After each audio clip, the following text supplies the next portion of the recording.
तो लीजिए प्यारे विद्यार्थियों, हमारे पास में आ चुका है आपका त्रैमासिक परीक्षा 2025-26 के लिए कक्षा 12 का राजनीति शास्त्र का पूरा क्वेश्चन पेपर और इसका फुल सॉल्यूशन। जी हाँ प्यारे बच्चों, आज मैं यहाँ पर आपको पूरा का पूरा कक्षा 12 का राजनीति का पेपर विद सॉल्यूशन के साथ में बताने वाला हूँ। अगर प्यारे बच्चों आपने इस क्वेश्चन पेपर को अच्छे से देख लिया ना, तो पूरा का पूरा क्वेश्चन पेपर प्यारे बच्चों आपको बहुत अच्छे प्रकार से समझ में आ जाएगा। तो चलो जल्दी से हम आगे बढ़ते हैं, समझते हैं आपके कक्षा 12 के राजनीति के पूरे पेपर को और इस पेपर के पूरे सॉल्यूशन को। तो लीजिए प्यारे बच्चों, ये रहा पूरा का पूरा आपका क्वेश्चन पेपर। पहला क्वेश्चन पूछा है, सोवियत संघ का विघटन किस वर्ष हुआ? तो देखो प्यारे बच्चों 1991 में हुआ। बोल्शेविक क्रांति कहाँ हुई थी? तो देखो प्यारे बच्चों फ्रांस में हुई थी। और अब अगला क्वेश्चन, दो ध्रुवीयता के उदय का कारण क्या था? तो देखो प्यारे बच्चों उपरोक्त सभी इसका राइट आंसर आ जाएगा। यूरोपीय संघ की मुद्रा क्या प्यारे बच्चों? तो यहाँ से आपको लिखना होगा यूरो। खुले द्वार की नीति अपनाई गई? तो देखो प्यारे बच्चों चीन के द्वारा अपनाई गई।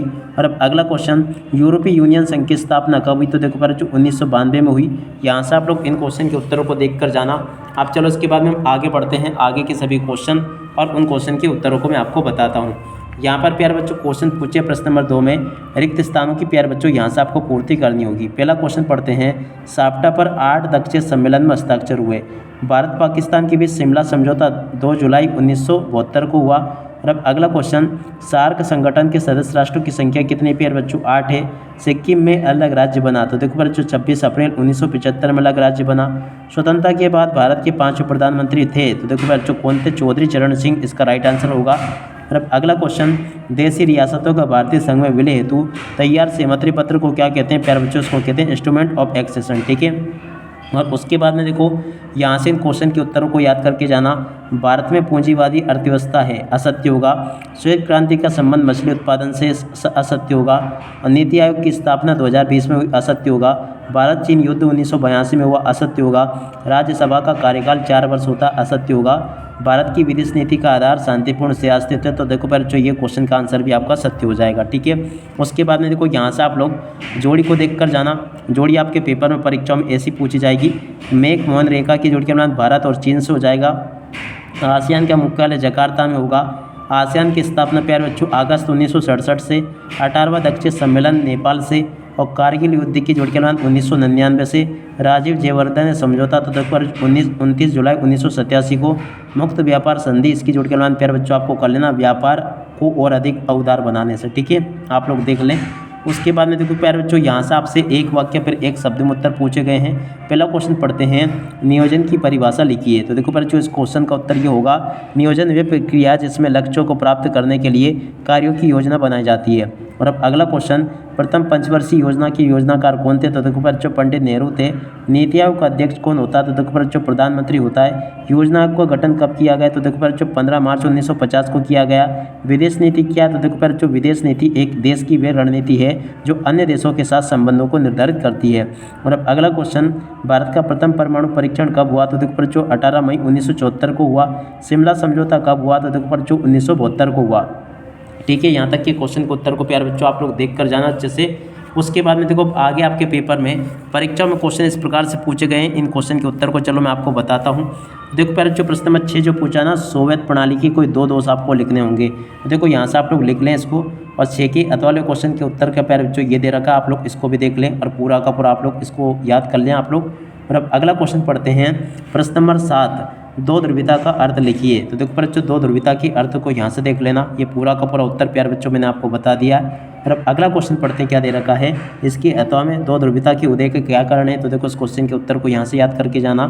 और उसके बाद में देखो प्यारे बच्चों आगे बढ़ते हैं। प्रश्न नंबर 8 पूछा है, सार्क संगठन की स्थापना कब और कहाँ हुई? प्रश्न नंबर 8 के उत्तर को प्यारे बच्चों यहाँ से देख लें और पूरा का पूरा अच्छे से याद करके जाना। और अब अगला क्वेश्चन पढ़ते हैं।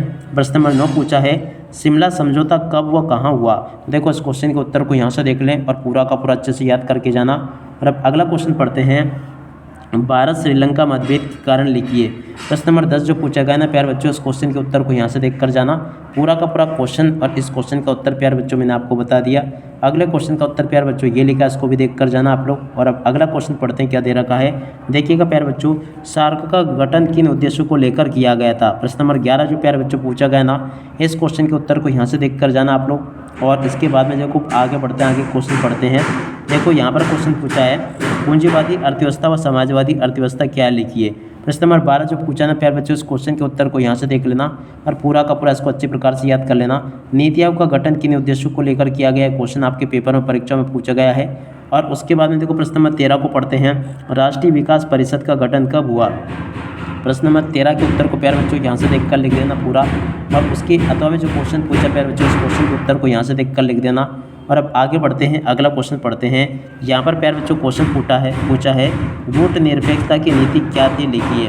प्रश्न नंबर 14 जो प्यारे बच्चों पूछा गया ना, इस क्वेश्चन के उत्तर को यहाँ से देखकर लिख देना पूरा। और अब अगला क्वेश्चन, विश्व बंधुत्व से क्या तात्पर्य, इस क्वेश्चन के उत्तर को यहाँ से देख लें और पूरा का पूरा अच्छे से याद करके जाना। और अब आगे बढ़ते हैं, आगे क्वेश्चन को पढ़ते हैं। प्रश्न नंबर 15 पूछा है भारतीय राष्ट्रीय कांग्रेस की स्थापना कब व कहाँ हुई थी। देखो इस क्वेश्चन के उत्तर को यहाँ से देख लें और पूरा का पूरा अच्छे से याद करके जाना। उसके बाद वाले क्वेश्चन का उत्तर प्यारे बच्चों ये लिखा है। और उसके बाद में चलो अब आगे बढ़ते हैं, आगे के सभी क्वेश्चन और उन क्वेश्चन के उत्तर मैं आपको बताता हूं, ताकि प्यारे बच्चों आपको पूरा का पूरा अच्छे प्रकार से समझ में आ सके। यहाँ पर प्यारे बच्चों क्वेश्चन पूछे हैं, विश्व के 4 सैनिक संगठनों के नाम व उनके गठन के उद्देश्य प्यारे बच्चों आपको लिखने होंगे। प्रश्न नंबर 16 में जो क्वेश्चन पूछा ना प्यारे बच्चों, उस क्वेश्चन के उत्तर को यहाँ से देख कर जाना आप लोग। और उसके बाद वाले क्वेश्चन के उत्तर प्यारे बच्चों ये लिखे हैं, आप लोग देख लीजिएगा। और अब अगला क्वेश्चन पढ़ते हैं, भारत आसियान संबंधों की व्याख्या कीजिए। तो देखो प्यारे बच्चों यहाँ से आप लोग भारत आसियान संबंधों की व्याख्या आपको इस प्रकार से करनी होगी, ये बता दिया मैंने आपको। और उसके बाद में चलो आगे बढ़ते हैं, अगला क्वेश्चन पढ़ते हैं। यहाँ पर क्वेश्चन पूछा है यूरोपीय संख्या समझाकर लिखिए। तो देखो प्यारे बच्चों यूरोपीय संख्या इसको समझाकर आपको इस प्रकार से लिखना होगा। और अब अगला क्वेश्चन पढ़ते हैं, क्या दे रखा है, दक्षिण एशिया के शांति व सहयोग में भारत की भूमिका को लिखिए। प्रश्न नंबर 18 जो प्यारे बच्चों आपको दिया गया ना, इस क्वेश्चन के उत्तर को यहाँ से देखकर लिखना पूरा का पूरा क्वेश्चन। और इस क्वेश्चन का उत्तर प्यारे बच्चों आपको दिया गया है, भारत नेपाल संबंधों की प्यारे बच्चों आपको व्याख्या करनी होगी।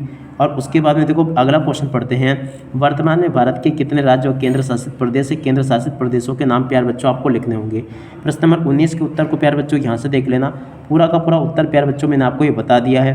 और अब अगला क्वेश्चन, स्वतंत्रता के बाद भारत में देशी रियासतों के विलय की समस्या क्या थी, समस्या को समझाकर आपको प्यारे बच्चों लिखना होगा। इसके बाद के क्वेश्चन प्यारे बच्चों ये दे रखे हैं आपको, यहाँ तक के सभी क्वेश्चन के उत्तर प्यारे बच्चों मैं आपको बता चुका हूँ। अब अगला क्वेश्चन, यूरोपीय यूनियन का गठन कब हुआ, इसके प्रमुख उद्देश्य क्या थे। प्रश्न नंबर 20 में जो क्वेश्चन प्यारे बच्चों पूछा गया ना, इस क्वेश्चन के उत्तर को यहाँ से देख कर लिखना और पूरा का पूरा अच्छे से याद कर लेना। और अब अगला क्वेश्चन पढ़ते हैं, देख सकते हो, आसियान के प्रमुख उद्देश्यों की व्याख्या कीजिए। तो देखो प्यारे जो आसियान के प्रमुख उद्देश्य आपको दिए गए हैं, इनको याद करके जाना आप लोग। और अब अगला क्वेश्चन पढ़ते हैं, क्या दे रखा है, देखो निम्नलिखित पर टिप्पणी प्यारे बच्चों आपको लिखनी होगी शरणार्थी समस्या पर और विलय पत्र पर। तो देखो प्यारे बच्चों यहाँ से आप लोग इन क्वेश्चन के उत्तर को याद करके जाना, शरणार्थी समस्या पर टिप्पणी ये लिखी है।